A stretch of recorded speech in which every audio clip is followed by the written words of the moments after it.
Qué alegría teneros aquí otra vez. A ti no ha pasado tanto que un par de semanas. Y María Antonia, ya una veterana, ¿en verdad?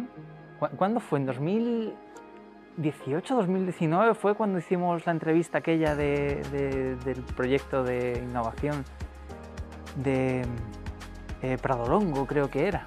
Bueno, ha llovido, ¿eh? Ha llovido, es verdad. Bueno, pues estamos aquí de nuevo con Felipe y con María Antonia. Presentaos otra vez para los que no os conozcan, los que no os pongan cara.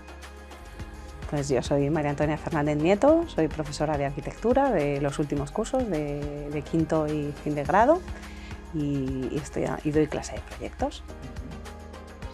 Y yo soy Felipe Samarán, soy arquitecto y dirijo de momento la carrera de arquitectura y me meto en todos los fregados que la carrera ofrece.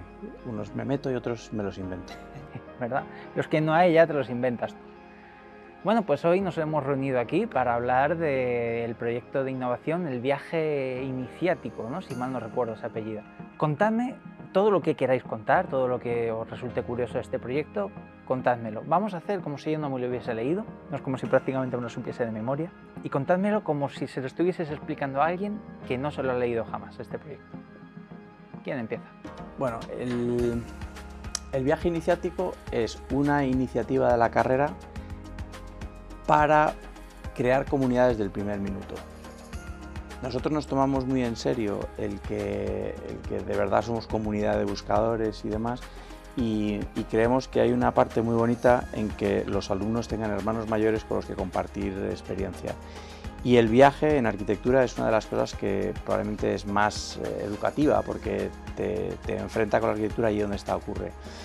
A Antonia la conocimos en un viaje iniciático, no sé si te acuerdas, que era muchas veces el viaje lo utilizamos para conocer quién es la persona a la que nos dirigimos y ver si esa persona merece la pena que forme parte del equipo. Y es un momento muy especial, donde el alumno se muestra de una manera muy distinta. Entonces, el alumno que entra nuevo, lo primero que hace es irse de viaje con sus nuevos colegas de curso para empezar a disfrutar de la arquitectura o de la carrera de la manera más lúdica posible. Pero es que además este viaje se hace con la intención de que haya una mezcla entre distintos cursos y que vayan a ver la arquitectura a través de los ojos de sus mayores, ¿no? Y acompañados por sus mayores. Entonces no repetimos jamás un destino. Antonia muy dedicadamente elabora un destino distinto donde lo que buscamos es un sitio que esté suficientemente lejos para que el tiempo de autobús también sirva como elemento cohesionador entre ellos, se presentan, hacemos dinámicas y demás. Y luego llegamos al sitio y es una excusa, casi todos los rincones de España tienen buena arquitectura, pero Antonia la selecciona especialmente bien. ¿Las seleccionas usando de punto, digamos, de partida a la universidad? Nosotros siempre salimos de la Francisco de Vitoria, sí. Digamos que el viaje iniciático lleva haciéndose muchos años y esta vez, por primera vez, hemos hecho un proyecto de innovación. Por un lado, porque, como ha comentado Felipe, realmente es una innovación salir de viaje. Los viajes, sobre todo en arquitectura, tienen mucho que ver con mirar de otra manera. O sea, todo el mundo sabe de arquitectura porque todo el mundo vive en casas, en ciudades, pero el viaje iniciático es otra cosa.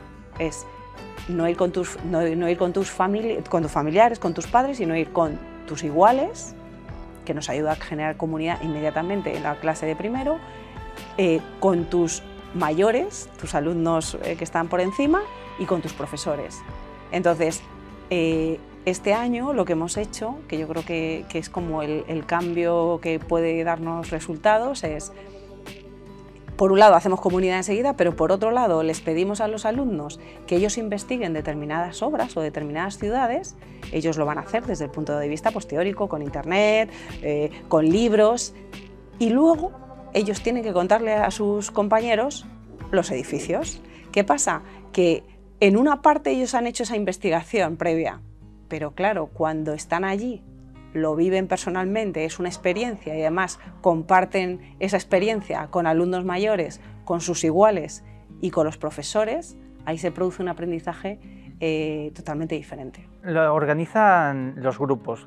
¿Qué son? ¿Son los de primero los que se tienen que preparar la salida? ¿O son los de quinto? Porque estos son los de primero y los de quinto, ¿no? Los cursos a los que atañe esto. Fundamentalmente. En realidad, cada profesor, como son de distintos grupos, pues cada profesor, yo en quinto pido unas cosas que tienen que ver con esto, con la mirada antes de experimentar un espacio, un lugar, y con la mirada de después. Entonces cada profesor le pide una serie de ejercicios o de preparación y se reparten los edificios. Pasa una cosa muy bonita con bastante frecuencia, y es, a veces hemos ido a destinos que la gente ya conoce. Nos pasó hace un tiempo de ir, por ejemplo, a Mallorca. Hemos ido a destinos que muchas veces en nuestro imaginario están como lugar de vacaciones y demás. Y dice, bueno, Mallorca tiene una arquitectura de primerísimo nivel. Y nos pasó en Mallorca de un alumno decir, yo es que soy de la isla de Mallorca. Y bueno, da igual, vente. Y al acabar el viaje decir, he visto un 75% de cosas que no conocía de la isla de Mallorca. Y estoy asustado o asombrado de que alguien me pueda sorprender conociendo mi propia isla cuando yo llevo viviendo en ella toda mi vida, ¿no? Esa es una de las cosas que me parece que es muy transformadora. Y otra que es muy transformadora es que la gente muchas veces piensa que va a un destino que por el nombre le parece menos atractivo y dice, ¿cómo me voy a ir a Cáceres? ¿Qué hay en Cáceres? Y pues hay mucho que ver en Cáceres, pero no es como Barcelona, Madrid, Sevilla, Bilbao, ¿no? Que parecen como los destinos turísticos por excelencia. Entonces, es aprender a desarrollar una mirada. Una de las cosas que decimos con cierta frecuencia en la carrera es que enseñamos a educar la mirada, ¿no? Entonces, es pararse delante de un edificio y decir, ¿qué estás viendo? Y hacerle entender que la primera mirada es la más obvia y la más evidente, la que todo el mundo sería capaz de hacer, su madre, su padre, su primo o uno que estudia otra carrera, pero sin embargo cuando te paras a observar de otra manera encuentras un montón de detalles que son muy distintos, ¿no? Entonces, no existe ningún buen arquitecto en la historia de la arquitectura que no haya sido un gran viajero. Y entendíamos que esta manera de acercarse a la arquitectura era consustanciar a la carrera de arquitectura. No puede no ocurrir este viaje. Eso es muy interesante. Eso además, yo cuando estaba estudiando me lo dijo, no recuerdo qué profesor, ni si me lo dijo un profesor o lo soñé, ya ha pasado tanto tiempo, ha llovido tanto, pero es muy habitual que por cotidianidad se dice así, está bien dicho, las cosas que nos rodean solo sean cosas que están ahí. ¿Cuántas veces vamos por una calle y de pronto vemos que hay un solar nuevo? Dice, ¿qué había aquí antes, verdad? Hace 3 días estaba la casa y de pronto ha desaparecido. Era una casa. ¿Qué casa era? Era con puertas azules, con paredes. O sea, es muy fácil pasar por alto la riqueza de detalles, la riqueza que tenemos a nuestro alrededor, solo porque son cosas que están ahí, cosas que vemos todos los días. Y volviendo a lo que os iba a decir, alguien me dijo alguna vez que tú, si estás en una ciudad, Madrid, por ejemplo, en Gran Vía, que te parece una cosa cotidiana, llega un punto que es otra vez Gran Vía, que perece ir al centro. Pero si quieres, digamos, volver a reconectar con esa frescura, con esa novedad, es observa, mira dónde la gente se pone a hacer fotos, dónde los turistas se ponen a hacer fotos, y colócate en el mismo sitio exacto donde has visto al alemán, al japonés echar la foto, y mira qué es lo que ha visto él que le ha llamado la atención, o ella. Así que me parece una cosa muy interesante lo que estáis diciendo. ¿Habéis comentado también? Dime. No, que una de las cosas que les sorprende a los alumnos no solo es los edificios, porque ellos están acostumbrados a ir a ciudades, sino cómo miran los edificios los profesores. O sea, eso muchas veces lo dicen, ¿no? Es que es alucinante que estamos en un edificio ynosotros miráis de otra manera, ¿no? Eso también es verdad, que genera una manera de comunicarte con los alumnos muy buena, porque no estamos enfrentados como en clase, ¿no? Cara a cara, sino que estamos los dos mirando hacia un lado, hacia un sitio, hacia un detalle. Y claro, eso al final, bueno, pues los que no entienden de música, como me pasa a mí, yo me dejo guiar disfruto de cómo ejecutan la música, ¿no? Pero cuando de repente hay alguien que sabe cómo salen todos esos sonidos y se pone a contar, pues aprendes, ¿no? Aprendes mucho. Entonces, esto es lo que pasa, yo creo, en este viaje. Hay otra pieza de esto, que es el concurso de fotografía ¿Cómo la has mirado? La fotografía de arquitectura me parece una de las fotografías más difíciles de llevar a cabo de una forma óptima, ¿sabes? Es como dibujar, me parece a mí gente que está hecha de otra pasta, la gente que hace una buena fotografía de arquitectura. Pues la fotografía lo que hace es que te permite adentrarte en la mirada de otras personas y te permite ver en lo que cada uno se fija. Y es curioso que ante un mismo edificio, ante una misma situación, cuando luego comparas las cámaras o comparas los teléfonos, que es donde ya los alumnos hacen sus fotografías, te das cuenta que hay miradas más sofisticadas, hay miradas más de detalle, hay miradas que saben encontrar la belleza ahí donde se produce, hay miradas capaces de fijarse en el detalle y obliga, cuando los alumnos luego van pasando sus fotografías y pues hacemos un grupo de WhatsApp con todos los que están en el viaje y entonces en ese grupo de WhatsApp suele haber bastante ruido de fotografía, para arriba y para abajo, te das cuenta que ellos, porque acaban de ver qué veía uno, quieren aprender a mirar y esta foto ¿por qué no se me ocurrió a mí? O esta mirada de este edificio ¿por qué no la tuve yo? ¿No? Y ayuda a efectivamente ir buscando esa forma de ver las cosas que las hace distintas. Y esto solo ocurre cuando es una inteligencia colectiva la que opera sobre el grupo en general. Porque si vas tú solo, haces tus fotos y te quedas con tu visión. Pero cuando puedes ver que otra persona en la misma situación que tú ha sido capaz de percibir cosas que tú no percibías, es muy enriquecedor. Es aprendizaje por mímesis, ¿no? Podríamos decir.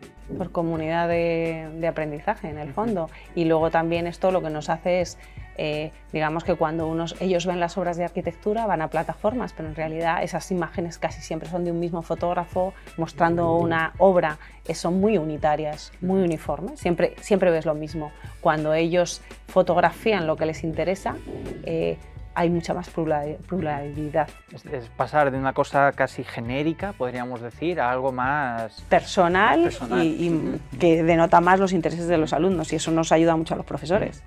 Y luego hay otra cosa que a mí me parece muy clave en todo esto, y es el espíritu crítico. Yo con frecuencia, bueno, tampoco tanto, pero alguna vez discuto con Antonia porque Antonia tiene una mirada muy bella sobre la arquitectura y selecciona siempre cosas que están muy bien. Y a mí de vez en cuando me gusta visitar el esperpento, porque creo que se aprende mucho del baño de contraste frío-caliente, de la belleza frente a lo mal, lo que está bien integrado frente a lo que no lo está. Y permite hacer entender, te das cuenta porque aquí estamos cómodos, te das cuenta porque aquí nos querríamos quedar y te das cuenta porque esto no nos interesa. Entonces, el tener una mirada crítica hacia las cosas, que muchas veces también proviene de esa imagen, iba a decir adulterada, pero realmente no es adulterada, es edulcorada de la revista de arquitectura, donde el día es magnífico, donde no hay señal de tráfico, donde no hay coches mal aparcados, donde no hay papeles en el suelo, donde todo es perfecto. Como tú te encuentras con el sujeto, en este caso de observación, que es el edificio, te das cuenta que la realidad es otra cosa. Y en muchas ocasiones te llevas una gratísima sorpresa de decir, el edificio ofrece más de lo que la fotografía es capaz de ofrecer, y en otras es una maldita decepción de decir, yo llevo idealizando este edificio toda mi vida y cuando te lo encuentras cara a cara te das cuenta que es un fiasco, ¿no? Que chapó al fotógrafo. Ese ejercicio crítico no ocurre si no conoces de primera mano aquello que has visto en referencias. Los alumnos ahora pues, se tiran al Pinterest, a las redes sociales, o los más avezados a las revistas de arquitectura, pero es un contraste muy necesario y muy educativo. ¿Podéis poner algún ejemplo de esto que me estáis diciendo? A mí es que me viene a la cabeza alguna plaza de Ávila, por ejemplo, algún edificio que hay en la plaza de los... creo que es la de los Reyes Católicos, en Granada. Me vienen algunos ejemplos de contraste de arquitecturas. Está feo, ¿no? Hablar mal de lo... No vamos a hablar mal de Monet o no. Mira, eso es muy importante y tiene que ver también con la experiencia y con el sentido crítico, que además yo creo que nos viene muy bien desde primero. Nuestros edificios son para ser habitados. Entonces, cuando nosotros hacemos estos viajes, normalmente no nos lo cuenta el arquitecto que lo ha diseñado, nos lo cuenta el que lo habita. O un jefe de mantenimiento. Entonces es muy educativo, porque a veces nos sacan los colores a los arquitectos, ¿no? Dice, esto es muy bonito, pero hay goteras, o es muy bonito, pero está funcionando mal. Entonces yo creo que también eso ayuda como a replantearnos la responsabilidad del arquitecto, ¿no? Y eso desde primero. Entonces, como dice Felipe, pues podemos ir a los que son nuestros edificios emblemáticos, que son maravillosos, y podemos ir a ver otros que no son tan buenos. Y luego hay otra cosa también muy buena, y es En realidad, toda la arquitectura es contemporánea. Si está funcionando, es contemporánea, ahora mismo, ¿no? Entonces, cuando hacemos estos viajes, también se funde un poco la idea de, no, yo solo voy a ver las últimas tendencias porque es en lo que me voy a fijar. No, voy a ver la ciudad. Y hay edificios que son góticos, que son igual de buenos, siguen funcionando, que el último edificio que tiene 5 años y que estamos todos emocionados porque ha utilizado los últimos plásticos, ¿no?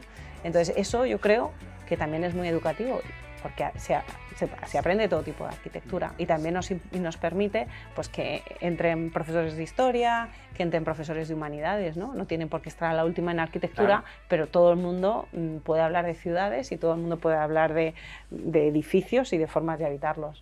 Hay un concepto en primero, bueno, a lo largo de la carrera que cuesta coger, que es el genio del lugar.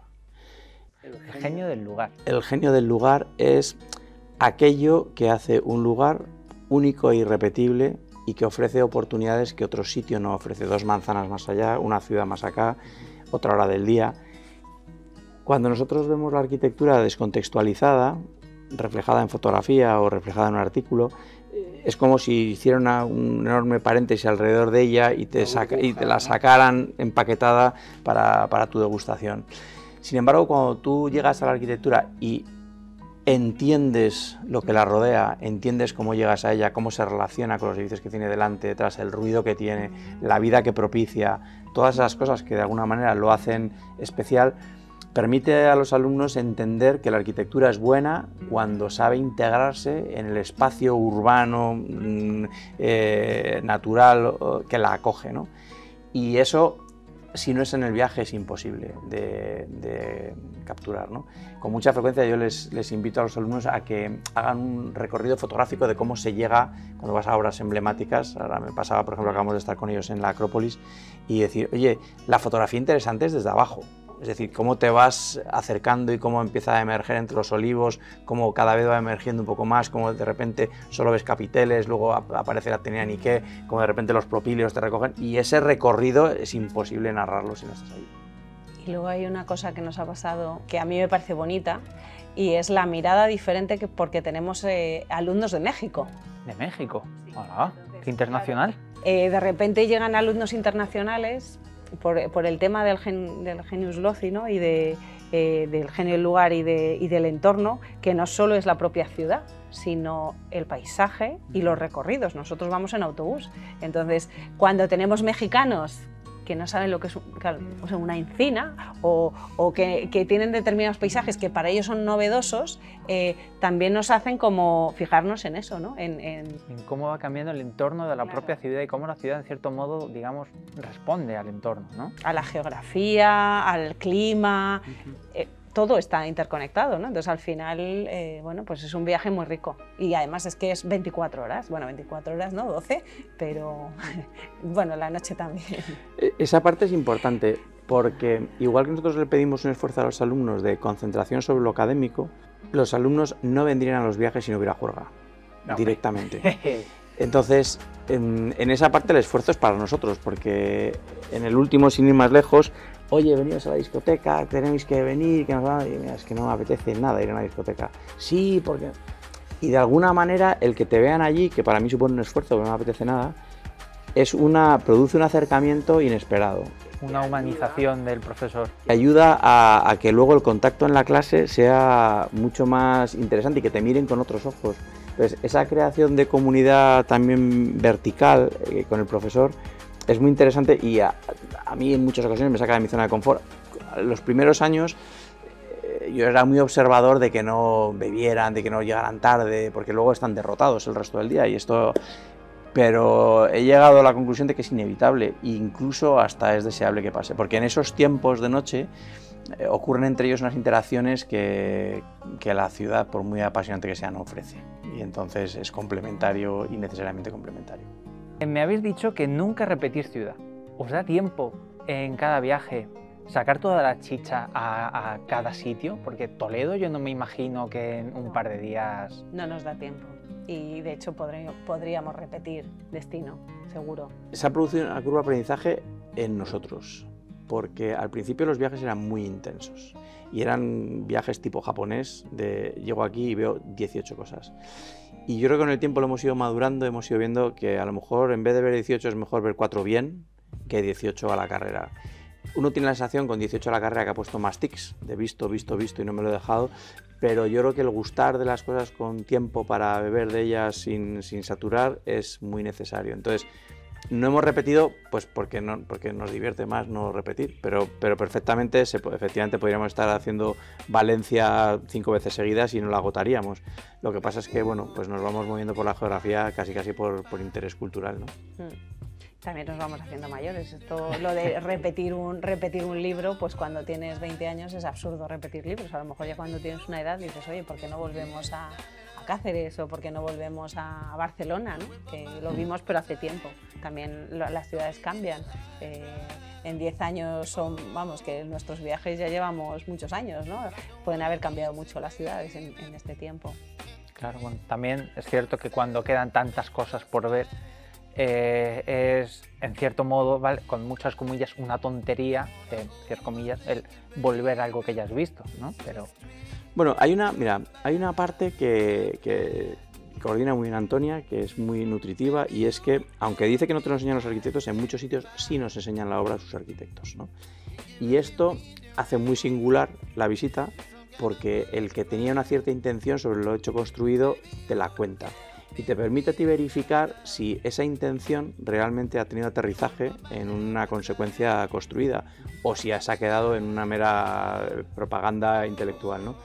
Y claro, cada ciudad que tiene mil interacciones, las que fueren, hay muchas veces que el viaje es temático arquitecto, no tanto temático ciudad. Entonces, cuando estuvimos en Galicia, pues Víctor López Cotelo, que es uno de los héroes arquitectónicos de Antonia, pues fue el personaje que exprimimos, ¿no? Entonces, casi son monográficos de autor que monográficos de ciudad, porque podríamos ir a otros muchos autores que en Galicia pues tienen igual predicamento, ¿no? Lo que pasa es que a mí me parece estupendo que alguien con los ojos de cariño que Antonia tiene hacia este autor en concreto o hacia este tipo de arquitectura, pues que de repente pues vamos a dar una vuelta por esto, ¿no? Entonces, yo creo que en arquitectura pasa mucho que hay revistas de variedades que te colocan de todo y hay revistas que son las que luego te quedas, que son monográficos de algo. Escuelas, ciudades, autores, y eso te sirve para tener las cosas mejor ordenadas. Yo estos viajes lo hacen eso. Bueno, yo podría seguir hablando de esto una eternidad, pero tenemos ciertas limitaciones. Y aunque ya lo habéis comentado un poco por encima, me gustaría hacer especial hincapié, especial atención en cómo evaluáis y cómo afecta todos estos viajes iniciáticos y los trabajos que mandáis a los chavales. ¿Cómo afecta esto a su evaluación? No solo tanto en primero como en quinto, sino, digamos, qué hoja de ruta, qué competencias otorga esto a los alumnos y las alumnas que han vivido estos viajes. ¿Cómo les afecta a lo largo de su carrera? ¿Qué competencias adquieren frente a otros que, por ejemplo, no han tenido la oportunidad de ir o que de tenerla no han querido? Que no me imagino que haya alguien que cumpla ese perfil, pero yo no juzgo a nadie. Este año justo es cuando hemos generado un proyecto de innovación docente y además vinculada a una acción formativa complementaria. Entonces, el antes es búsqueda de información, que es una información alejada con las fotos, con lo que escriben, una información como cualquier estudio, ¿no? Pero sin estar en el lugar. Luego, estando en el lugar, ver los edificios, vivirlos y compartir esa mirada con los compañeros y profesores, y luego al final recoger en qué ha variado su visión del edificio que han estudiado, el que han estudiado ellos. Entonces, esto lo que les hace a ellos es descubrir que la arquitectura no solo son fotos ni son teorías. Vivirla te hace entender la profundidad que tiene todo eso, que es para habitar. Entonces, ese antes y ese después se puede traducir de muchas maneras. Puede ser con fotos que al principio son externas a nosotros y otras que terminan siendo las fotos que nosotros tomamos y es lo que nosotros queremos captar con la cámara, no lo que alguien nos dice.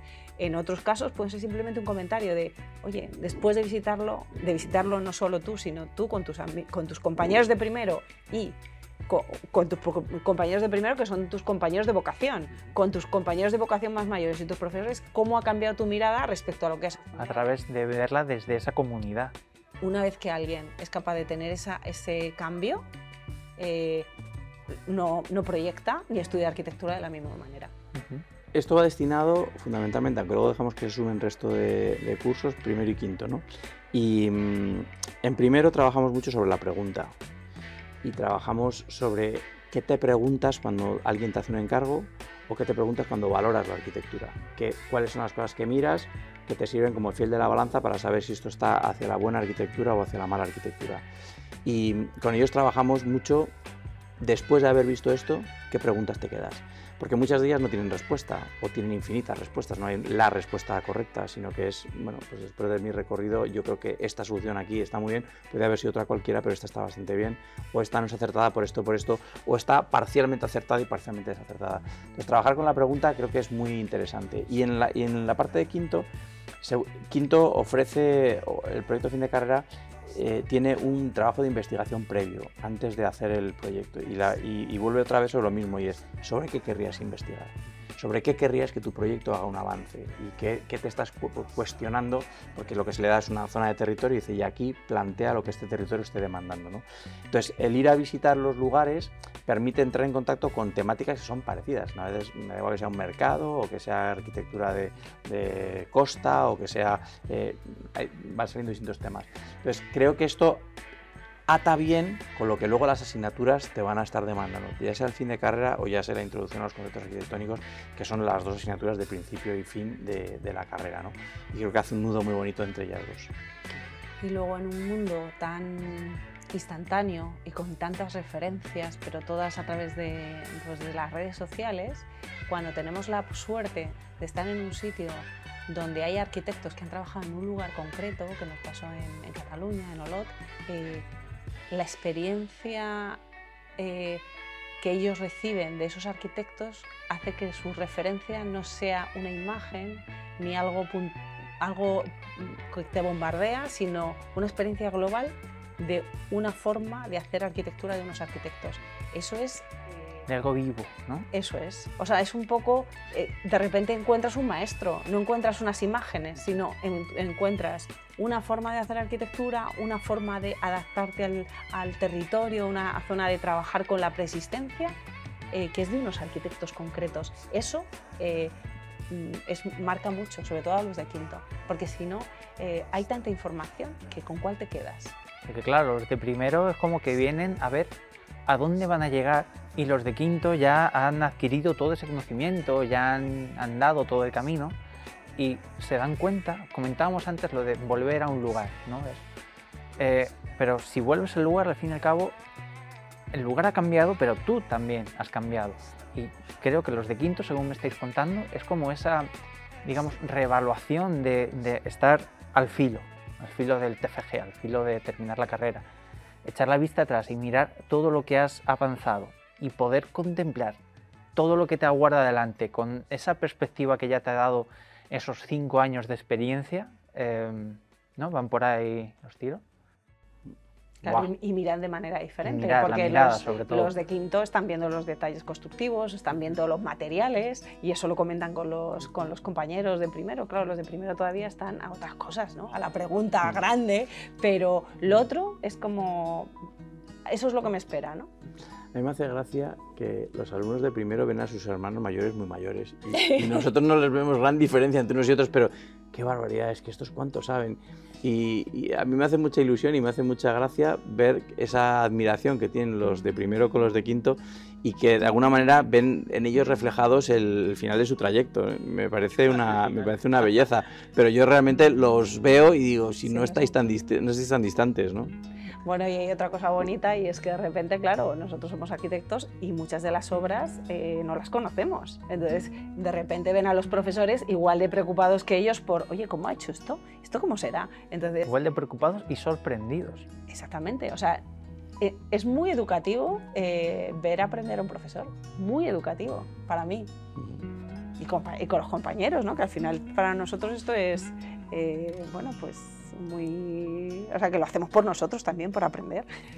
Sí, el viaje establece una frontera curiosa entre el ocio y el negocio. O sea, cuando yo pido permiso en casa para poder irme de viaje, en mi casa tiene la sensación de que me voy de juerga y en la universidad probablemente tiene la sensación de que me voy de juerga, cuando realmente estamos trabajando intensamente. Pero es una manera de mezclar ocio y negocio que está muy bien, porque no sabría decirte si cuando estoy viajando con los alumnos estoy trabajando o estoy disfrutando. Porque se disfruta, pero realmente es agotador, ¿no? Se aprende mucho. Pero está muy bien también que seas profesor y que sigas aprendiendo, que sigas formándote. Habla muy bien, en concreto de vosotros, que no os quedáis, digamos, a vivir de las rentas, sino que os preocupáis en seguir descubriendo, en seguir intentando transmitir los conocimientos, tanto los que habéis adquirido como que estáis pendientes de cómo está cambiando el mundo. No os habéis acomodado ahí detrás del escritorio a una vida de investigación, sino que lo intentáis llevar de esta forma práctica. Y el hecho de que hayáis presentado un proyecto de innovación para avanzar un poquito con esto es un punto a vuestro favor, aunque claro, siendo yo de innovación igual no es un comentario muy objetivo. Bueno, pues un placer teneros aquí, encantado, una charla muy interesante. No sé si queréis añadir algo antes de despedirnos. Nada, me parece un lujo. Cuando arrancamos con los viajes en la carrera, la universidad en principio no los contemplaba como una opción posible, porque veía los riesgos ciertos que hay en los viajes y me pareció una belleza que la universidad entendiera en aquel momento que el viaje era una herramienta formativa absolutamente necesaria, hasta el punto que ahora todas las carreras hacen estos viajes, ¿no? Y en su momento algo que pareció como una especie de discusión sobre si aquí había más diversión que otra cosa, y bueno, pues yo creo que la diversión más sana que se puede ofrecer académicamente, ¿no? Y yo estoy muy agradecido a la casa que en todo momento, y hemos planteado algunos destinos aparentemente un poco, no sé, que alguien podría pensar que son más lúdicos que académicos, en donde siempre el partido que hemos sacado ha sido muy potente y yo agradezco mucho que la casa lo haya fomentado y apoyado siempre.